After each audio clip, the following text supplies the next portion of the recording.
நல்லெண்ணெய் ஊற்றி வெந்தயம் போட்டு வதக்கிட்டு தக்காளி போட்டு வதக்கிட்டு சின்ன வெங்காயம் அரைச்சி போட்டாச்சு குறக்குறப்ப. குழம்பு மிளகாய் பொடி,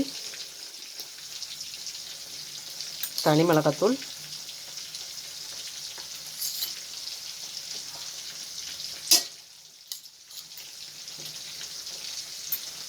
புளி கரைசல், தேங்காய்,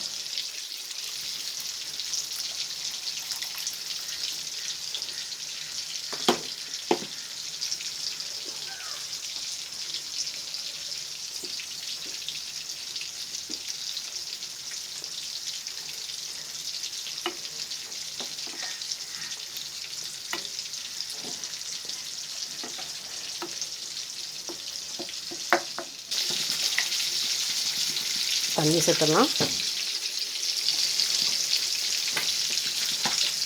பச்சை மிளகாய்,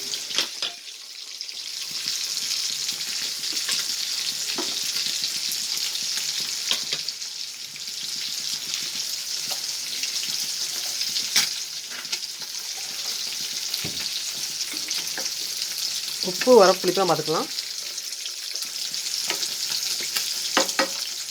உப்பு ஃபஸ்ட்டு தக்காளி வெட்டி போடும்போதே போட்டாச்சு, அதனால் உப்பு வந்து கரெக்டாக தான் இருக்குது. மீன் குழம்பு கொதிக்கட்டும். இந்த கிரேவி கொதிச்சுன்னா மீனை தீக்குள்ளே போட்டுடலாம். ரோமியோ மீன் சொல்லுவாங்க, குரோமியோவான்னு சொல்லுவாங்க. 2 பேரில் ஏதோ ஒரு பேர். அதுதான் நீ குழம்பு வச்சுக்கிட்டு இருக்கேன். 1.25 கிலோ மீன்.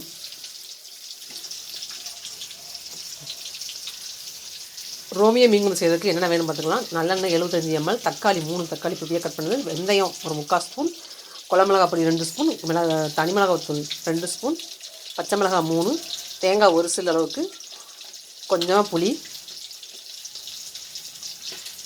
கரைசல், உப்பு, தண்ணி, தேவையான ஊற்றியாச்சு. ராஜித் ஹோம் குக் என்னோடய சேனல் தொடர்ந்து பாருங்கள்.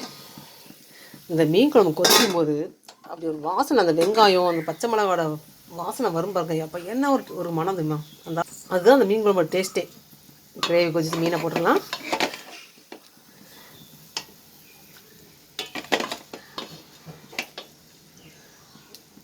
இது ரோமியோ மீனா இல்லை லோகியோ மீனோ, இது 2 பேரில் ஏதோ ஒரு பேரான. இந்த மாதிரி மீன் வந்து ரொம்ப டேஸ்ட்டுன்னு சொல்ல முடியாது. நம்ம வந்து குழம்பு வைக்கிற பொறுத்தா இருக்குது. அந்த குழம்பு சாறு டேஸ்ட் இருக்கும். நம்ம எல்லாம் கூட்டிக்கிறோம் பார்த்தீங்களா, அந்த சாறு இருக்கும். ஆனால் அந்த மீன் வந்து டேஸ்ட் இருக்காது. சோறு மாதிரி தான் இருக்கும் அந்த மீன் சாப்பிடும்போது.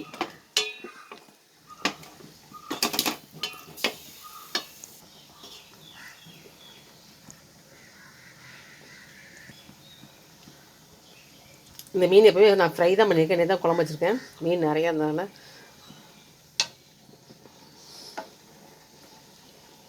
குழம்பு வச்சாச்சு.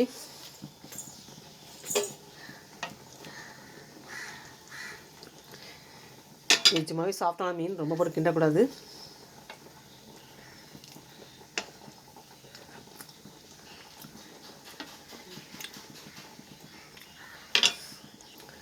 அப்படியே மூடி போட்டு மூடிடலாம்.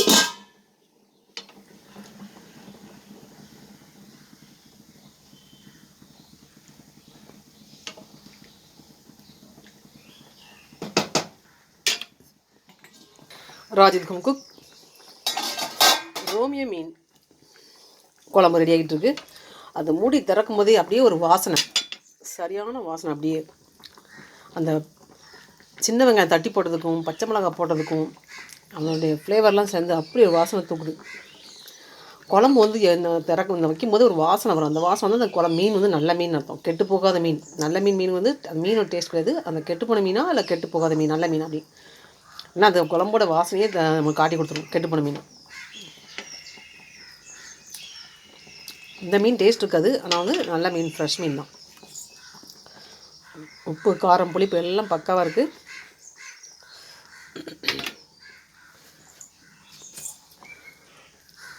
ரோமியோ மீன் குழம்பு எப்படி செய்யுது ஒரு ரீக்க பார்த்துடலாம்.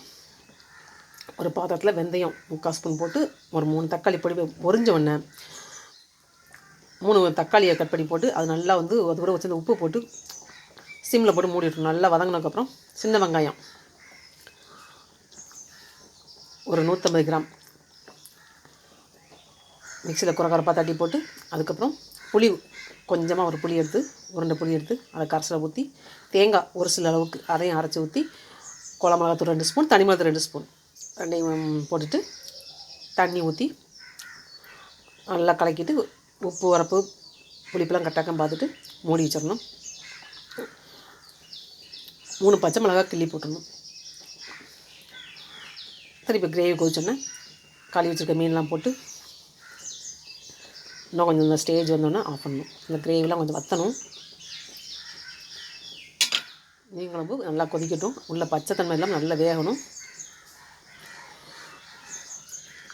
என்னோடய சேனலை தொடர்ந்து பாருங்கள், ஸ்கிப் பண்ணாமல் ஃபுல்லாக பாருங்கள். அப்போ தான் மீன் குழம்பு எப்படி தெரிஞ்சுக்கலாம். ராஜேஷ் ஹோம் குக் லைக் பண்ணி சப்ஸ்கிரைப் பண்ணுங்கள். இந்த மீன் வந்து ஒரு மாதிரி தோல்லாம் சாஃப்டாக அந்த மாதிரி இருந்தது. சாப்பிடும்போது வந்து சோறு மாதிரி இருக்கும். இன்றைக்கி அந்த மீன் ஏற்கனவே நான் சாப்பிட்ருக்கேன். ஆனால் குழம்பு வச்சுக்கிறேன் தான் ஃபஸ்ட் டைம் குழம்பு வைக்கிறேன். இந்த ரோமியா மீன் குழம்பு பொரிச்சிருக்கேன். பொரிக்கும் போது வந்து ஃப்ரை பண்ணும்போது அது மாதிரி சோறு மாதிரி தான் டேஸ்ட் இருக்கும். ரொம்ப டேஸ்ட் இருக்குன்னு சொல்ல முடியாது. குழம்பு வச்சு பார்க்கலாம் என்ன டேஸ்ட் வரும்னு பார்க்கலாம். மூடி போட்டு மூடிடலாம்.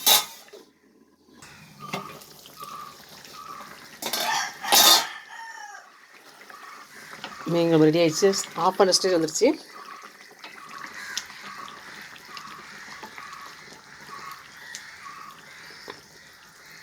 எடுத்து காட்டும்போது உடஞ்சி முடிஞ்சிருக்கு. அந்த அளவுக்கு சாப்பிட்டால மீன். அதான் சொன்னேன், டேஸ்ட் வந்து சோறு இருக்கும். அந்த சக்கமாக இருக்க மற்ற மீன் மாதிரி கொஞ்சம் ஹார்டாக இருக்காது. இது கொஞ்சம் ரொம்ப சாஃப்டாக இருக்கும் மீன். டேஸ்ட் வந்து பரவாயில்லாமல் இருக்கும். டேஸ்ட் பார்க்கலாம் குழம்பு எப்படி இருக்குன்னு. குழம்பு டேஸ்ட் நல்லாயிருக்கும். ஏன்னா கிரேவி டேஸ்ட்டாக வச்சுருக்கேன்ல, அதெல்லாம் குழம்பு நல்லா தான் இருக்கும். மீன் அதில் போட்டிருக்கோம், அவ்வளோதான். நம்ம ஃபஸ்ட்டு கிரேவி என்ன டேஸ்ட் வைக்கிறோமோ அதை பொறுத்து தான் வந்து குழம்பு டேஸ்ட் கிடைக்கிறது. அதை நம்ம ஃபஸ்ட் தெரிஞ்சுக்கணும். எப்பயுமே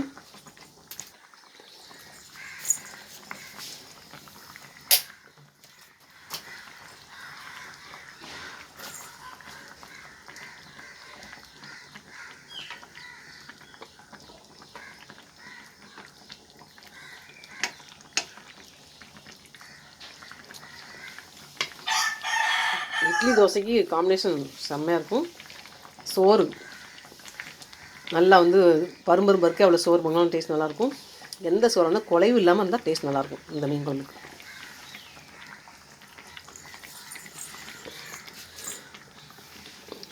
ரோமியோ மீன் குழம்பு செஞ்சுக்கிட்ட வீடியோ பிடிச்சிருந்தான் லைக் பண்ணி சப்ஸ்கிரைப் பண்ணுங்கள். ஆதித் ஹோம் குக்